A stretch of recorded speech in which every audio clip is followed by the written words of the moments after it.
आजकल नास्तिकों की संख्या हमारे भारतवर्ष में बहुत अधिक बढ़ रहा है। इस स्थिति को देखते हुए दो शब्द मुझे इस पर बोलना पड़ रहा है आज कि भाई इतनी संख्याएं बढ़ क्यों रही है, क्यों लोगों का इतना तृष्णा जागृत होता चला जा रहा है, लोग आशाओं से इतने ग्रसित होते चले जा रहे हैं, आसक्तियां इतनी बना चुके हैं। परिवार में तो आसक्ति बना ही बना है, परंतु इसमें सबसे ज्यादा आसक्ति, पर इतना आसक्ति होना नहीं चाहिए। इतनी आसक्ति इसमें क्यों बन रहा है और नास्तिकता इतनी क्यों फैल रही है? मुख्य कारण यही है बोलने का, और कुछ नहीं। कुछ लोगों ने मेरे से कहा कि महाराज जी कृपा करके इस पर एक वीडियो बनना चाहिए। मैंने कहा बिल्कुल बनेगा, अब कथाओं में जरूर मैं ये बातें चर्चाएं करूंगा। तो मैं कुछ क्षण इसी विषय पर चर्चा करूंगा, इतनी नास्तिकता क्यों फैल रही है। वैज्ञानिकों की भाषा कुछ लोग बोलना जान गए हैं, वैज्ञानिकों की समर्थन करते हैं, साइंटिस्ट की समर्थन करते हैं, पर मैं उनसे बताना चाहता हूं साइंटिस्ट तो भगवान को मानते ही नहीं, वैज्ञानिक भगवान को मानते ही नहीं, ये पक्की बात है। पर एक और बात है कि साइंटिस्ट किसी भी चीज की जानकारी के लिए पूरा जीवन लगा देता है, पर उसे वो प्राप्त नहीं कर पाता है। कौन कौन से ऐसे हैं चीज जिसमें साइंटिस्ट लगी रहती है फिर भी उसे नहीं जान पहचान पाती। क्षितिजल पावक गगन समीरा, ये 5 तत्वों से हम सबका शरीर बना हुआ है,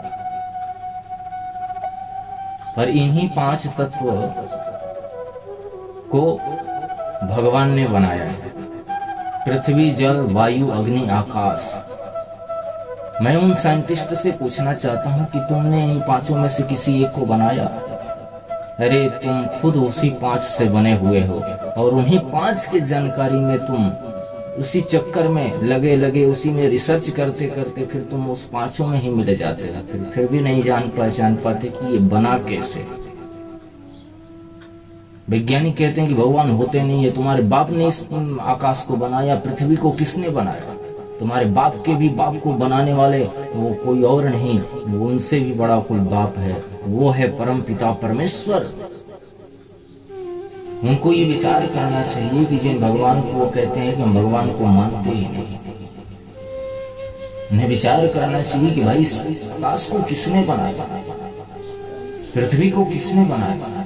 परम पिता परमेश्वर है, उन्होंने ही संसार को बनाया है।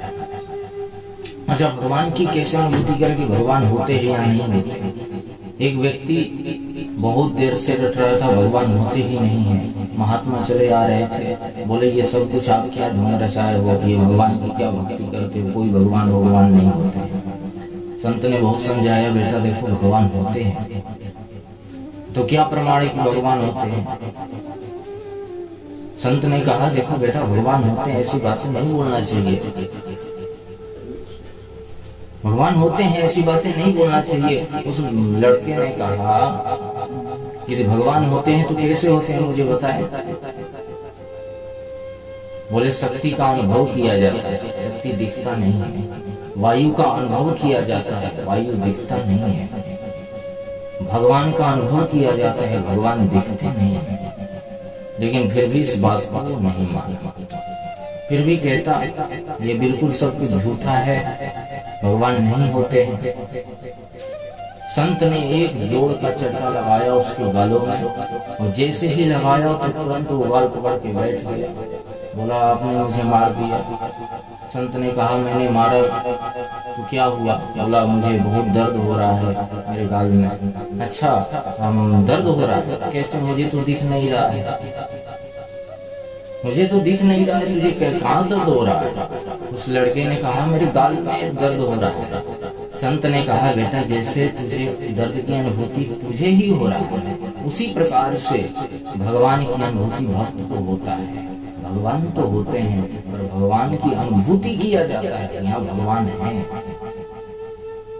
तो भगवान सबको नहीं दिखाई पड़ते, बहुत तपस्या करने के बाद ही भगवान का दर्शन होता है। तो सिर्फ और सिर्फ ये नास्तिकों के लिए है, ये मेरा शब्द है इस व्यास गद्दी से।